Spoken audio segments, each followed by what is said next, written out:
Ave Cristo, pelo Espírito Emmanuel. Psicografia Francisco Cândido Xavier. Segunda parte. Capítulo 6. Solidão e reajuste. O outono de 256 começava entre lutas e expectativas. No Império, então governado por Públio Aurélio Licínio Valeriano, elevado à púrpura do poder pelos seus brilhantes feitos militares, a decadência continuava. Não obstante as vitórias sobre os godos, o imperador não conseguia assustar a desagregação moral a desenvolver-se em toda parte. Em Roma, a dignidade sofria esquecimento e subversão. Nas linhas provinciais crescia a irresponsabilidade e a indisciplina. Taciano, contudo, acelerara demasiado a renovação interior para deter-se no mundo externo.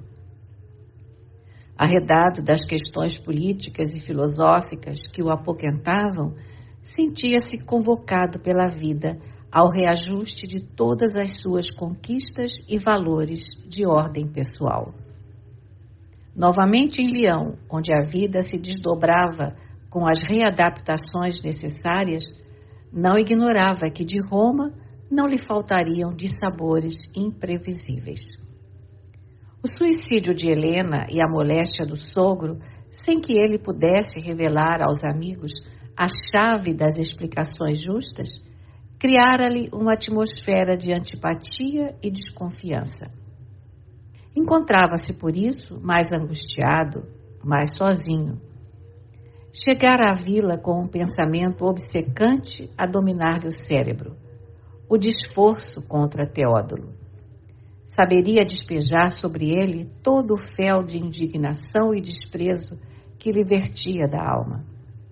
Interpelá-lo-ia com rigor e vingar-se-ia sem piedade. Contudo, de regresso, veio a saber que o representante de Opília fora chamado por Galba à pressa, tendo seguido para a metrópole 2 dias antes. Certo, a saúde de Vetúrio periclitava. Sentia-se, porém, duramente vencido para seguir ao encontro do sogro. Atreito às antigas tradições de orgulho em que plasmara a própria vida, reconhecia-se estrangeiro no seio da família Vetúrio, que desde o berço lhe envenenava a vida. Preferia aguardar o desfavor e a hostilidade no campo de serviço a que se habituara desde a juventude. Temendo a intromissão de Galba, mandou reformar a casinha que pertencera a Basílio e embelezá-la, única propriedade que detinha em seu nome, e passou a viver ali, em companhia de Blandina, de Celso e de um velho casal de escravos, Servolino e Valéria, extremamente devotados a ele. A antiga servidora era o sustentáculo eficiente das lides domésticas e o esposo convertera-se no professor competente das crianças. Quinto Celso, já iniciado por Lívia desde a meninice, na arte da leitura, era aos 11 anos um prodígio de memória e discernimento. Francamente cristão, despendia longas horas com Blandina, contando-lhes as histórias dos mártires do Evangelho e comunicando-lhe a fé ardente em Jesus. A filhinha de Taciano ouvia maravilhada, encontrando imenso consolo naquelas conversações. Os sofrimentos de Lívia, o desaparecimento de Basílio, a morte de Helena, com as pomposas exéquias de que se fizera acompanhar, a enfermidade do avô e as graves preocupações paternas impuseram-lhe profundo abalo psíquico. Chorava sem motivo, padecia inexplicáveis insônias e, não raro, demorava-se no leito dias e dias, sob fortes crises do coração descompassado. A excursão em Neápolis perdera para ela os frutos de que parecia revestir-se. Diariamente pela manhã, formulava com o pai a prece habitual a Cíbele, mas no fundo sentia que o seu pensamento passara a gravitar em torno daquele Cristo amoroso e sábio que se achava no centro de todas as observações do irmão adotivo. Não ignorando a aversão do genitor pelos cristãos, ela se abstinha cuidadosamente na presença dele de qualquer comentário tendente a magoar-lhe os princípios. Pouco a pouco, as opiniões e os apontamentos de Celso conquistaram-lhe a alma simples e sensível para a nova fé. O rapazinho, de terminados estudos e as tarefas de cada dia, ainda encontrava tempo para rápidas leituras do arquivo de Basílio que Tassiano conservava respeitosamente. Daí o benfeitor paternal, quando nos entendimentos costumeiros, quer nos passeios pelo campo, quer às refeições do triclínio, surpreender-se com as observações do menino, judiciosas e sensatas, nas quais, todavia, Quinto Celso evitava igualmente as menores referências ao cristianismo de maneira direta. Servulino não se esquecia de rogar às crianças o devido respeito às convicções do amo, e assim os dois irmãos espirituais comungavam o mesmo idealismo e as mesmas esperanças da vida íntima, cimentando a fé que lhes irmanava os corações. Noite a noite, viviam os habitantes da casinha do bosque doces e abençoadas horas de música e alegria. Qual se conhecesse os traços psicológicos de Tassiano de longa data, Celso adquirira maneiras especiais de orientar a conversação. Certa feita, porque o patrício desencantado se queixasse das tragédias passionais do seu tempo, com aflição e desânimo, o jovem falou sutil. Mas, meu pai, o senhor não julga o mundo necessitado de uma ideia nova? Uma ideia que penetre o sentimento da criatura, renovando-lhe o modo de pensar? Tassiano fitou espantado. Que entenderia Celso dos problemas da vida? Embora admirado, revidou firme. Não creio, meu filho. Nossas tradições e nossas leis são suficientes. Basta nos adaptemos a ela, de vez que as diretrizes estão prontas. Não admites que as divindades sabem reger nossas vidas? Sim, meu pai, ajuntou o pequeno pensativo. O senhor tem razão. Contudo, os deuses parecem tão longe. Dizem-nos que Júpiter garante o mundo em toda parte, que Ceres é a protetora das colheitas, que Minerva dirige os sábios. Mas não acha que precisávamos de alguém que, em nome dos deuses, viesse ao mundo conviver com os homens, vivendo-lhes as dificuldades e as dores? As divindades ajudam as pessoas de conformidade com os sacrifícios que recebem nos templos. Assim, a proteção do céu varia com a posição dos homens. Há quem possa levar aos santuários touros e aves, incenso e moedas. Entretanto, a maioria dos habitantes de uma cidade é gente pobre, que apenas conhece o sacrifício e a servidão. O senhor acredita que os escravos são deserdados do céu?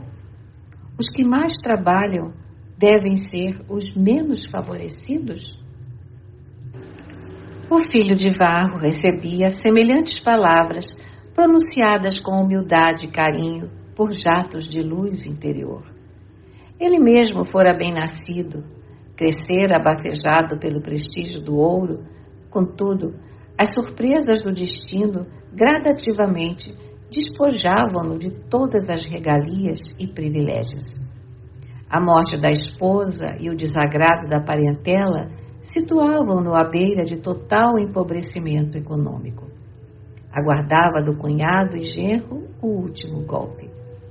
Não tardaria, talvez, a conhecer a dolorosa condição dos homens sentenciados à subserviência na subalternidade e na sombra.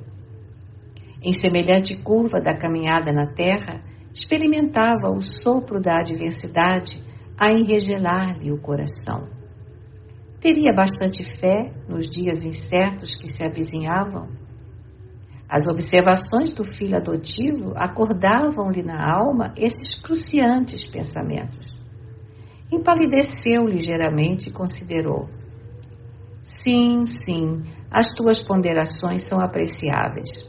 Contudo, não podemos olvidar que a nossa existência permanece estruturada sobre o alicerce das classes. E, recordando sábias interpretações dos antigos romanos, acrescentou: a sociedade é um corpo do qual somos partes integrantes. A cabeça içada sobre os ombros guarda a missão de raciocinar e decidir. As mãos e os pés foram feitos para servi-la. No organismo de nossa vida pública, o patriciado representa os sentidos, tais como a visão, a audição e o tato, que auxiliam o cérebro a examinar e discernir, ao passo que os plebeus constituem os membros incumbidos do trabalho e da submissão. Não poderíamos inverter a ordem. O nascimento e a posição, o nome e a conquista são os pilares de nosso equilíbrio. O jovem sorriu com inteligência e obtemperou, fortemente inspirado. Mas a dor nos pés não é tão desagradável quanto a dor na cabeça? Uma ferida nas mãos não será tão incômoda quanto um golpe no rosto? Estou certo, meu pai, de que cada pessoa respira no lugar que a natureza lhe concedeu. Mas todos os homens merecem respeito, felicidade e consideração entre si. Aceitando essa verdade, creio que se a fé pudesse operar em nós, por dentro, fazendo-nos mais amigos e mais irmãos uns dos outros, a fim de que nós mesmos começássemos o serviço da bondade sem qualquer constrangimento, a harmonia do mundo seria mais perfeita, porque a fortuna dos felizes não seria perturbada pela desfortuna dos pobres. O riso de alguns não seria prejudicado pelos gemidos de tantos. O viúvo de Helena meditou por momentos e concluiu: as tuas referências são interessantes e valiosas. Inegavelmente, para alcançarmos a realização a que te reportas, precisaríamos no império de um grande reformador. Um homem à altura de todas as nossas dignidades públicas. Provavelmente um filósofo, tomando as rédeas do governo, sob a inspiração da bondade e do direito, saberia compreender as nossas necessidades comuns. Celso perguntou com Blandina um olhar de inexprimível alegria e acentuou: mas, papai, o senhor não acredita que esse renovador já tenha vindo? Cassiano compreendeu a velada alusão a Jesus Cristo, esboçou um gesto de enfado e modificou o rumo da conversação. Todavia, na solidão de si mesmo, refletia sobre os argumentos daquela criança que a devoção de Lívia lhe havia legado e que, paulatinamente, passava a lhe ocupar o coração como pequeno, mas seguro orientador. Várias semanas haviam transcorrido quando um correio de confiança da casa de Galba trouxe inquietantes notícias de Roma. Dignara-se Lucila escrever apenas à irmã, de modo a torturar o genitor com todo o fel de malquerença que lhe extravasava da alma. Exigia que Blandina fosse morar na capital do império, em sua casa, asseverando haver perdido a confiança no pai, que não quisera evitar o deplorável suicídio de Helena. Achava-se convicta de que ela procurara o próprio fim, constrangida pelo procedimento de Tassiano, que por anos consecutivos parecia recusar-lhe o carinho. Notificava que o avô, acamado entre a enfermidade e o túmulo, resolvera vender todas as suas propriedades nas Gálias para que a família se desvencilhasse de recordações amargas, comunicando ainda que em breves dias o patrício meio comúneo entraria na posse da vila, que Teódulo não mais voltaria e que, por isso, lhe aconselhava a mudança para Roma sem mais tardar. Aguardaria, porém, uma resposta clara, a fim de incumbir Anacleta e outras servidoras de lhe constituírem o séquito necessário em viagem. Rogava a remessa de joias e lembranças maternas para o seu tesouro afetivo e, por último, relacionava os interesses e as vantagens da transferência, enunciando a esperança de que Blandina, por lá, descobriria uma existência diversa, suscetível de curar-lhe todas as tristezas e abatimentos incompreensíveis. Tassiano leu a carta, mal afogando as lágrimas. Nunca poderia aguardar semelhante desacato. A decisão do sogro desfazendo-se das terras significava para ele o mais forte rebaixamento de nível social. Entretanto, a miséria não lhe doía tanto quanto o ingrato conceito da filha. Lucila não possuía a mais leve razão de feri-lo. Lembrou-se, contudo, de Quinto Varro, o genitor desvelado que tudo lhe dera sem nada receber, e mais uma vez ponderou quão amargo lhe fora o caminho do mundo. Enxugou o pranto, recompôs a fisionomia e apresentou a mensagem à filhinha. Blandina não ocultou a revolta que as notícias lhe impunham e respondeu de imediato, a irmã que não pretendia abandonar a companhia paterna enquanto vivesse. O emissário de Galba tornou à metrópole, conduzindo a curta missiva com todos os objetos do uso particular de Helena, e desde então, indevassável silêncio pesou nas relações familiares entre Lucila e o pai.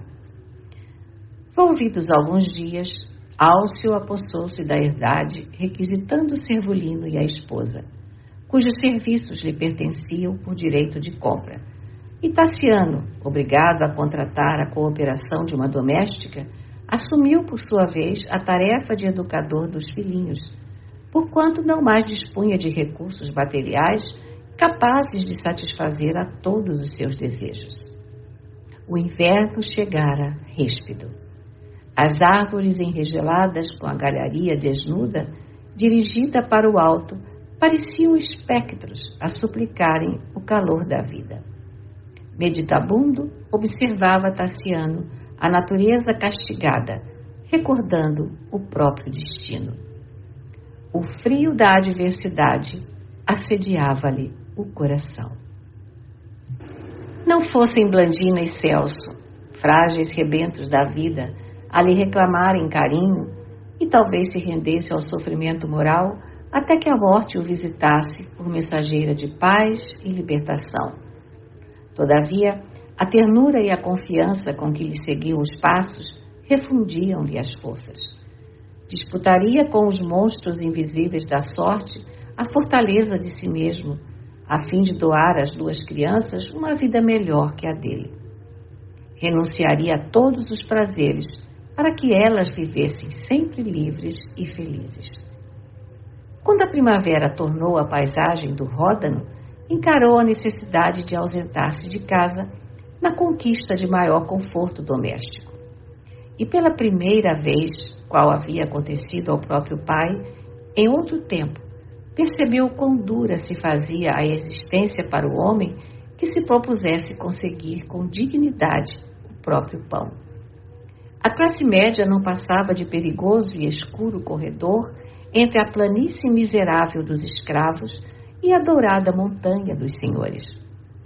Sacudido por aflitivas emoções, considerou os obstáculos que se antepunham entre ele e a vida de sua época.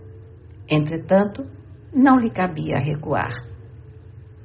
Consultou diversos amigos, contudo, era difícil instalar-se em qualquer posição vantajosa sem a proteção dos altos dignatários da corte, e semelhante amparo se fazia agora inacessível para ele. A saúde da filha reclamava serviços assistenciais imediatos, e isso demandava recursos crescentes. De tentativa a tentativa, em busca de trabalho decente, Ocasiões surgiram em que invejou a sorte dos ferreiros e dos gladiadores humildes que podiam beijar os filhinhos cada noite, orgulhosos e felizes, dentro da simplicidade que lhes assinalava a bênção de viver. Desesperado, entre as necessidades domésticas e os obstáculos do meio, resolveu concorrer às corridas de bigas na disputa de prêmios pecuniários. Possuía 2 carros leves e sólidos, bem como excelentes cavalos de tiro. Na estreia, foi atingido pelos olhares ridicularizantes de muitos daqueles que na prosperidade lhe frequentavam o ambiente doméstico. Diversos companheiros da véspera orgulhosamente lhe recusaram as saudações usuais, em lhe observando a participação em atividades plebeias, mas tanto engenho e tanta destreza demonstrou nas corridas que em breve se fez o favorito de inúmeros apostadores. Admirado por alguns e ironizado por muitos, o filho de Varro algo encontrara em que prender a atenção. Odiava a turba festiva que lhe aclamava o nome nas competições vitoriosas.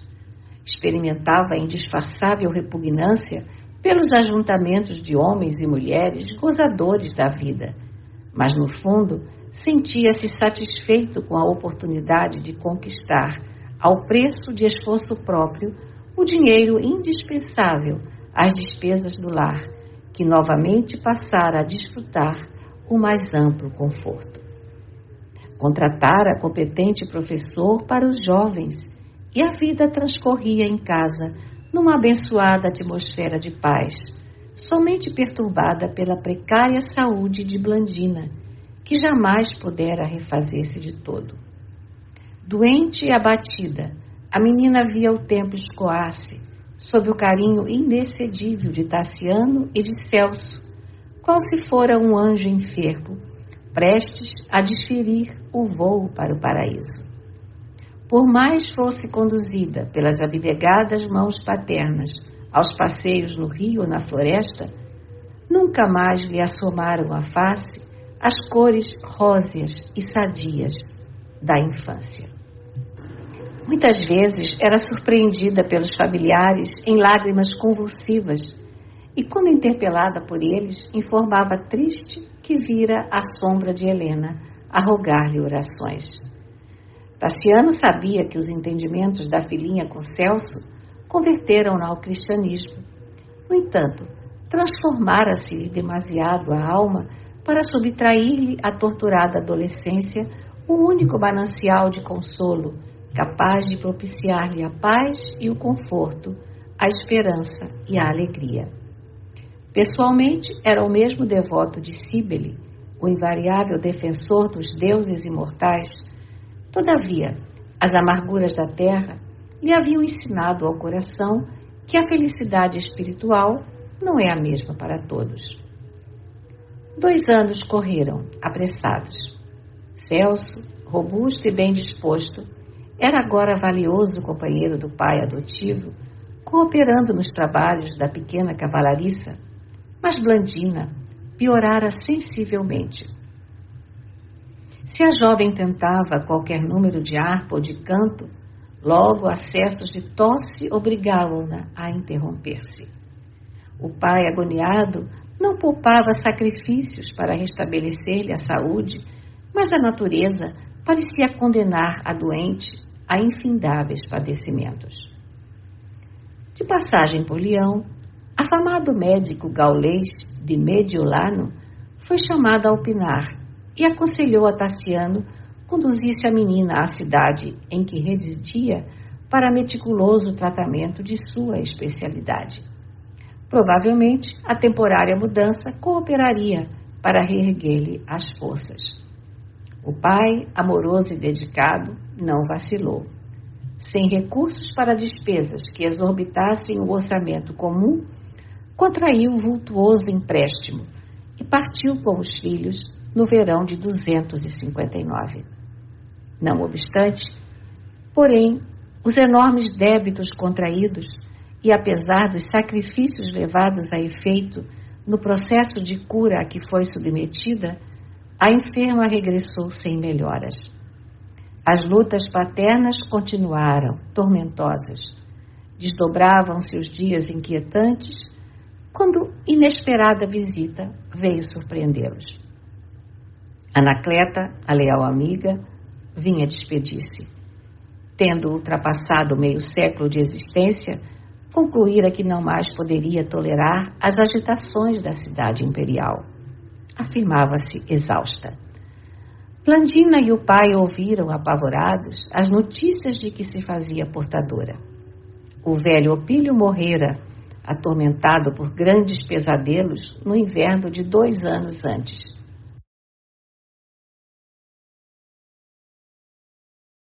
E Galba, talvez entediado dos excessos a que se rendera durante toda a vida, tentara a mudança para a Campânia, no que fora impedido pela esposa, cada vez mais ávida de emoções e de aventuras. Lucila, desde a morte de Helena, quando se afastara em definitivo da influência do antigo lar, parecia tomada por incompreensível fome de prazeres. Assim é que, enquanto o marido se retirava para o campo, confiava-se à perniciosa influência de Teódoro, que fixara a residência no palácio de Vetúrio, qual se lhe fora afeiçoado familiar. O intendente acompanhava em múltiplas festas e favorecia-lhe afeições ilícitas, até que um dia, apanhado de surpresa por Galba, em posição equívoca, no tálamo conjugal, foi por ele apunhalado, sem comiseração. Cometido o crime, que como tantos outros passara despercebido das autoridades bem subornadas, o irmão de Helena acamou-se, delirando. Por alguns dias, ela própria, Anacleta, velara por ele, mas, fatigada, obedeceu às instruções da dona da casa, que lhe recomendava descanso. Na primeira noite, contudo, em que se entregou ao repouso, na câmara que lhe era própria, Galba faleceu misteriosamente, asseverando algumas escravas de confiança em surdina que o amo fora envenenado pela própria mulher com uma tisana preparada por ela mesma. Tassiano e a filhinha choraram estas desgraças. A perda moral de Lucila aterrava-os. Insistiram com a velha amiga para ficar, entretanto, a devotada servidora confessou que se fizera cristã e desejava a solidão para reconsiderar o caminho percorrido. Deliberara desse modo voltar à ilha de Cipro, atendendo ao pedido afetivo dos derradeiros parentes que lhe restavam. Acompanhada por 2 sobrinhos que lhe dispensavam cuidados especiais, não se demorou por mais de uma semana, despedindo-se então dos amigos queridos para sempre. Impressionada, talvez, com as aflitivas informações trazidas de Roma, Blandina não mais se ergueu. Debalde, Tassiano rodeou-a de surpresas e carícias. Em vão, Quinto Celso contou-lhe renovadas histórias de heróis e de mártires. A doente renunciou a toda espécie de alimentação e mais se assemelhava, jungida ao leito-alvo, a um anjo esculturado em marfim, unicamente animado pelos olhos escuros, ainda vivos e brilhantes. Certa noite, justamente na antevéspera de grandes espetáculos, em homenagem a patrícios ilustres, no qual Tassiano seria investido de grandes responsabilidades, a enferma chamou e apertou-lhe carinhosamente as mãos. Permutaram o inesquecível olhar em que exprimiam toda a imensa dor que lhes estrangulava o espírito, adivinhando próximo a Deus. Pai, disse ela melancólica, agora não me demorarei a reunir-me aos nossos. Tassiano procurou em vão represar as lágrimas que lhe inundavam os olhos. Tentou falar, tranquilizando-a, mas não conseguiu. Sempre fomos unidos, paizinho, continuou a moça triste. Até hoje nada fiz sem a sua aprovação. Queria assim pedir o consentimento seu para que eu possa realizar um desejo. antes de partir. E sem que o genitor tivesse tempo para qualquer indagação, acrescentou: o senhor permite que eu aceite a morte na fé cristã? O patrício recebeu a pergunta como se fora apunhalado nos tecidos sutis da própria alma.